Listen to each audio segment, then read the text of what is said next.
নিবন্ধনধারী। আপনি এতদিন হলো কেন আপনার নিয়োগটা হয়নি? আসলে এখানে সরকারি সবকিছু ছিল, আমাদের কিছু ছিল না। আমরা প্রথম থেকে চেষ্টা করেছি চাকরির জন্য, অনেক দিন থেকে আমরা বলছি। আমি অষ্টম নিবন্ধনধারী, সেহেতু আজকে 12 বছর হয়ে গেছে আমার অতিবাহিত করছি, কিন্তু এখনো পর্যন্ত কোনো সুফল আসেনি।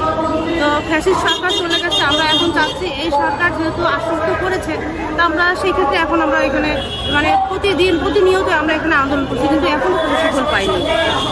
আজকে আমাদের পক্ষ থেকে 5 জন গিয়েছি, তো সেখান থেকে বলা হয়েছে প্রতিমন্ত্রী উনি বলেছে যে 24 ঘন্টার ওনার সময় নিচ্ছে, সমস্ত কাগজপত্র দেখবেন এবং আমাদের একটা মতামত জানাবেন।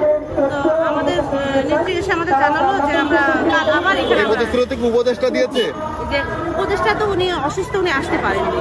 এখন তিনি দিয়েছেন, তো ওনার পরিবর্তে উনি যেহেতু দায়িত্ব পালন করছেন, সেহেতু উনি বলছেন যে 24 ঘন্টার ভিতরে উনি একটা ডিসপোজাল দিবেন এবং আমাদের আশ্বস্ত করে ওনাদের পাঠিয়ে দিয়েছেন। তো ওনারা বলছে আমরা আবার কাল সকাল 9টায় প্রেস ক্লাবের সামনে আবার আমরা অবস্থান করবো। যতক্ষণ পর্যন্ত আমরা কোনো সুফল নিয়ে না যাচ্ছি ততক্ষণ পর্যন্ত আমরা এখানে অবস্থান করবো। 24 ঘন্টা আমাদের সময় দিচ্ছে। আমাদের এখানে তো দুর্নীতি বলে একটা কথা আপনারা সবাই শুনে আসছেন, আমরাও জানি। এখন দুর্নীতির কবলে যদি আমরা পড়ে যাই, এখন তো আমরা নিরীহ, আমরা অসহায় ছিলাম, কিছু করার ছিল না। এখন যেহেতু আমাদের এত বড় একটা বাংলাদেশে রক্ত দিয়ে যুদ্ধ করার পরেও আবার ছাত্রদের মাধ্যমে এই যে একটা নতুন দেশ পাইলাম, এখন তো আমরা আবার আশাটা আমাদের সঞ্চার হবে যে আমরা আমাদের যে মৃত যে স্বপ্নটা ছিল সেটা আবার আমাদের জাগরণ হচ্ছে। আমরা আসলে অনেক দিন থেকে আমরা ঘোরাঘুরি করছি, বুঝতে পারছেন। আমি অষ্টম নিবন্ধনধারী, আর প্রথম নিবন্ধন যারা তাদের কত বছর অতিবাহিত হয়ে গেছে, এত বছর ধরে আমরা ঘুরছি। তাহলে এটা কি সরকারের চোখে পড়ে না? আমরা তো শিক্ষক, আমাদের রাস্তায় কেন ঘুরতে হবে?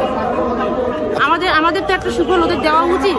আমরা তো শিক্ষক মানুষ। আমাদের সর্বশেষ আপনাদের আশ্বাস কি দিল? আশ্বাস দিল যে 24 ঘন্টার ভিতরে ওরা একটা ডিসপোজাল দিবে। আবার কালকে এনাদের যে আমাদের যারা গিয়েছিল, এরা আবার যদি কোনো ভালো সুফল না পায় তাহলে এদের সাথে নিয়ে আমরা সচিবালয়ে ঘেরাবো। আপনি এসেছেন কোথা থেকে? আমি নীলফামারী থেকে এসেছি। ধন্যবাদ। আমি পাশ করেছি, তো আমি 12তম নিবন্ধনধারী। আমি স্কুল পর্যায়ে টিকে আছি। আমি 2016 সালে পাশ করেছি। তো তারপরে আপনার বিভিন্ন ধরনের এই নিয়োগ গণবিজ্ঞপ্তি প্রদানের ক্ষেত্রে বিভিন্ন ধরনের মধ্যে করোনা আসলো, তারপরে হচ্ছে সরকারি বিভিন্ন বিধি নিষেধে সে বয়স বিভিন্ন মামলা জটিলতার কারণে আমি নিয়োগ পাইছি, মানে বিজ্ঞপ্তি পাইছি মাত্র 2টা। এই 2টা বিজ্ঞপ্তিতে আমি টিকতে পারিনি বিধায় এখন তারা বলছে বয়সের কারণে এই সনদগুলো তারা বাতিল করে দিতে যাচ্ছে।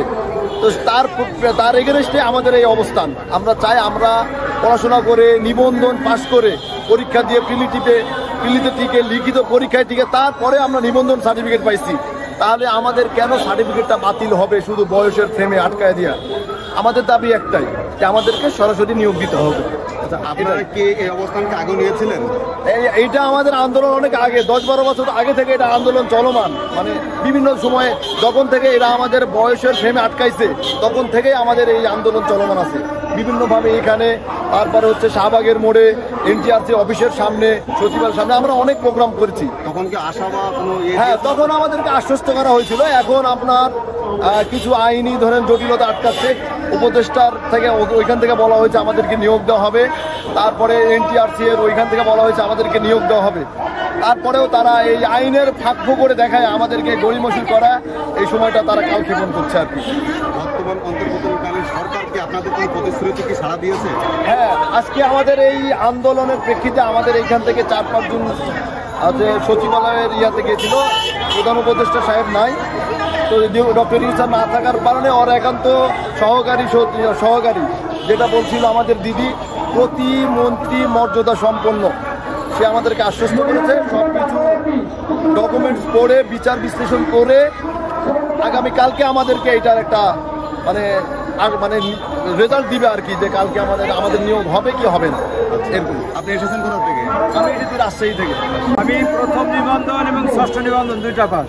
প্রথমে নিবন্ধনে কি আপনার চাকরি হয় নাই? না। কেন? আমাদের সে সময় কমিটির হাতে নিয়োগটা অনেকটা ছিল, বড় টাকার অঙ্ক তারা দাবি করত এবং আমরা ভিন্ন রাজনীতিতে ছিলাম। এই রাজনীতির কারণে আমরা কোনো সহযোগিতা নেব এটা খুব দুরূহ ব্যাপার ছিল। আমরা 2005 সালে প্রথম নিবন্ধন পাস করলাম, 2010 সালে নিবন্ধন পাস করলাম। সেমাত্র আমরা সরকার চেঞ্জ হয়ে গেল এবং তত সরকার হলো এবং দলীয় সরকার আসার ভেতর দিয়ে আমরা সহযোগিতা খুব বেশি পাই না, তখন কমিটি হাতে নিয়োগ ছিল।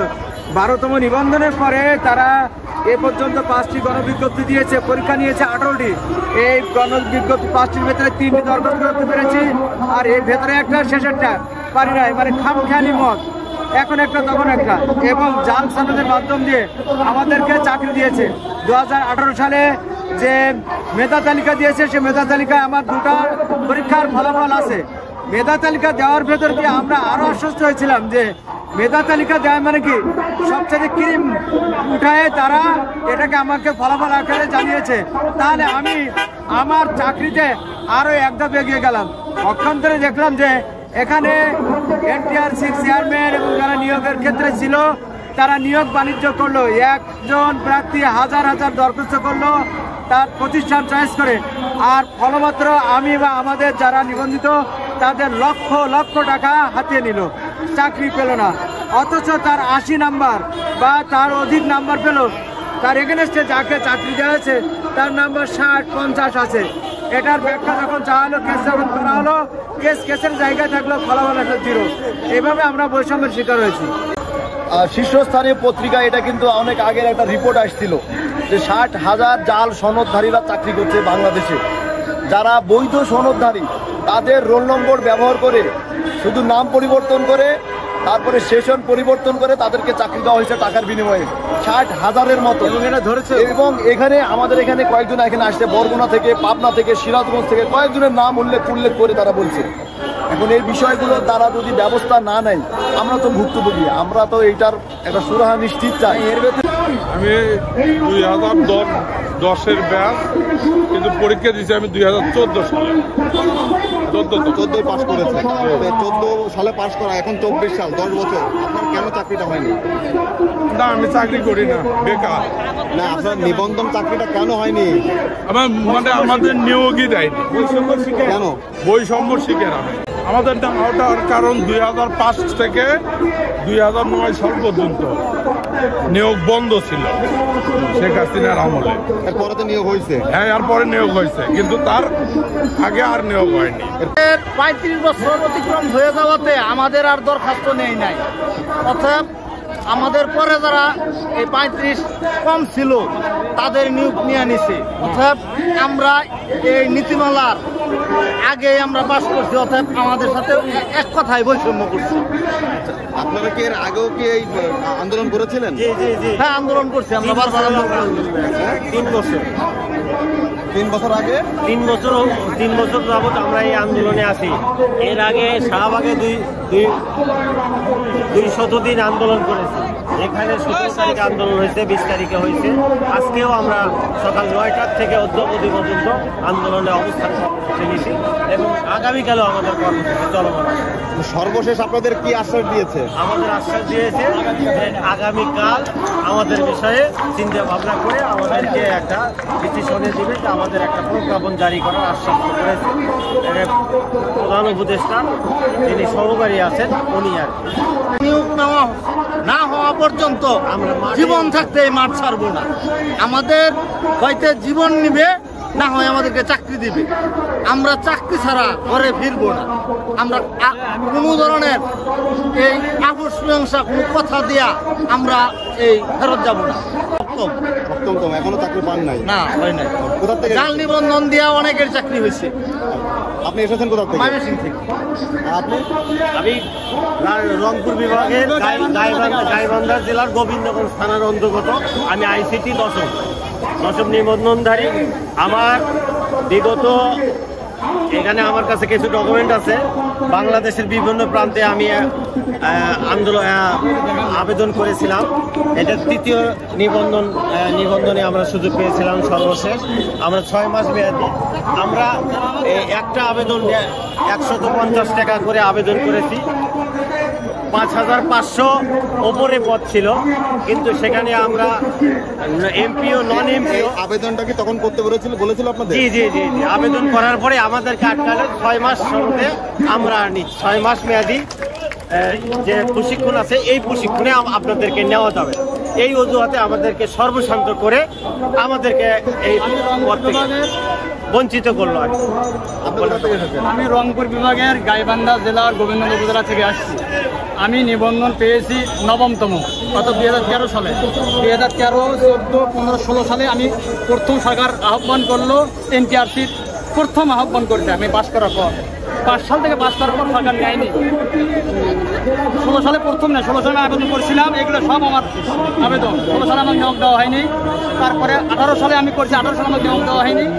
তারপরে 2000 সালে আসে আমাদেরকে, 2022 সালে আসে আমাদেরকে বয়সের একটা বার করে হেনস্থ করে লাগবে। কিন্তু আমি দেশের সিলেট বিভাগ, রাজশাহী বিভাগ এবং রংপুর বিভাগ, আমি দেশের 50টা জায়গায়, 50টা প্রতিষ্ঠানে আমি মাদ্রাসা স্কুল পর্যায়ে আমি নিবন্ধন পেয়েছি। আমি 50টা পর্যায়ে আমি স্কুলে আমি আবেদন করেছিলাম। আমি এই প্রতিষ্ঠান নিয়ে আসছি, আমার বাসায় আরও প্রতিষ্ঠা আছে, এরপরও আমাকে নিয়োগ দেওয়া হয়নি। কেন নিয়োগ দেওয়া? আপনি কি মনে করছেন যে আপনাকে কেন নিয়োগটা দেওয়া হলো না? বৈষম্য শিকার। আমরা নিয়োগ পাওয়ার প্রত্যাশায় সরকারের ঘরে আমরা রেজিস্ট্রেশন করেছি, বারবার আমরা আবেদন করেছি, আমরা তো নিয়োগ পাওয়ার আশাই করেছি। তারপরে কেন আমাদেরকে নিয়োগ দেওয়া হলো না? লাস্ট এই অন্তর্বর্তীকালীন সরকার উপদেষ্টা কি বললো আপনাকে? আমাদের এখানে আশ্বস্ত করেছে, আমাদের প্রতিনিধি গিয়েছিল, আমরা সবাই যেতে চাইছিলাম, বললো যে এতগুলো লোক গেলে আমাদের একটা ব্যাঘাত ঘটবে, আমরা প্রতিনিধি 10 জন যাচ্ছি। এসপি সাহেব আমাদের 10 জনকে নিয়ে ওখানে গেছেন। প্রধান উপদেষ্টা ডক্টর মোহাম্মদ ইউনুস উনি ছিলেন না, ওনার একান্ত সচিব যিনি মানে মন্ত্রী সম লেভেলে, উনি বলছে প্রতিমন্ত্রী পদমর্যায়ের সমতুল্য, উনি বলেছেন যে উনি আসলে আমরা সবাই বসে আগামীকাল একটা দিনের ভেতর আপনাদেরকে চূড়ান্ত আমরা একটা মানে আশ্বাস দিয়ে দেবো ইনশাআল্লাহ। আমরা এই চাকরি না পাওয়া পর্যন্ত ঘরে ফিরবো না, আমাদের বাচ্চা কাচ্চা কান দিচ্ছে। আমরা আশা করি যখন আমরা 2005 সাল থেকে 2013 সাল পর্যন্ত আমি দেশের বারবার পরীক্ষা দিয়ে আমি সার্টিফিকেট অর্জন করেছি, আমরা চাই আমরা মাদ্রাসা লেভেলের হলেও আমরা ত্রিকোণমিতি, পরিমিতি, বীজগণিত, অঙ্ক এই 4টে মিলে 25, সাধারণ জ্ঞান 25, বাংলা 25, অঙ্ক 25 এবং সাধারণ জ্ঞানে 25, এই 4, 25, 100 এবং কম্পালসরিতে 100, এই দুটো বিষয়ে আমরা লিখিত এবং কম্পালসরিতে আমরা পাস করেছি। আমরা চাকরি করার যোগ্য। আমরা বিনীতভাবে সরকারের কাছে চাই আমাদেরকে বয়স না দেখে, আমাদের সার্টিফিকেট আছে, আমাদের সার্টিফিকেট বয়সের বার উল্লেখ করা নেই, 1 থেকে 12তম। আমরা যে কোনো বয়সে, যে কোনো মুহূর্তে, যে কোনো সময় চাকরি পাবো, এটা আমাদের সার্টিফিকেটের লেখা, আপনারা দেখতে পারেন। আমরা তাই আশা করি বিনীতভাবে, ইনি এদেশে একজন সর্বোচ্চ ভালো মানুষ ডক্টর মোহাম্মদ ইউনুস, তার কাছে আমাদের দাবি আল্লাহ রাস্তায় যেন আমাদের ন্যায্য অধিকার পাওয়ার মাধ্যমে আমরা যেন আমরা শিক্ষকতা করতে পারি, আমাদের হাতে সরকারটা থাকে এবং আমাদের ছেলে মেয়ে আত্মীয়-স্বজন নিয়ে যেন একটু পরিবার গড়াতে পারি। আল্লাহ ভাবে এই মাধ্যমে যেন নিজেকে ব্যবস্থা করে। আমরা 7 ভাই বোন, 1 ভাই মারা গেছে, 8 ভাই বোন। আমি টাইটেল পাস করেছি, আমার 1 ভাই টাইটেল পাস করেছে। আমার 5টা বোন, তারা 2 জন ডিগ্রি পাস করেছেন, একজন এইচএসসি পাস করেছেন, আর 2 জন দাখিল পাস করেছেন। আমি বর্তমানে বিবাহ শাদী করে সেপারেট হয়েছি। আমার কাছে আমার মা খান, আমার বাবা মৃত্যু। আমার 3টে ছেলে মেয়ে। আমার বড় ছেলেটার 18 বছর বয়স, বগুড়া স্কুলে লেখাপড়া করে। আমার 2টে ছেলে মেয়ে ছোট, তারা প্রাইমারি স্কুলে 4র্থ শ্রেণী লেখাপড়া করে। আমরা এই কয়েকজন মিলে আমি এক অন্যে খাই, আমাদের কষ্টে দিনকাল অতিবাহিত করি। সরকারের কাছে আকুল আবেদন, যদি উনি সদাই হয়ে আমাদের সার্টিফিকেটের অনুপাতে, পদমর্যাদা অনুপাতে একটা চাকরির নিয়মিত ব্যবস্থা করেন, তাহলে আমাদের দিনটা ইনশাআল্লাহ ভালো যায় বলে আশা করছি।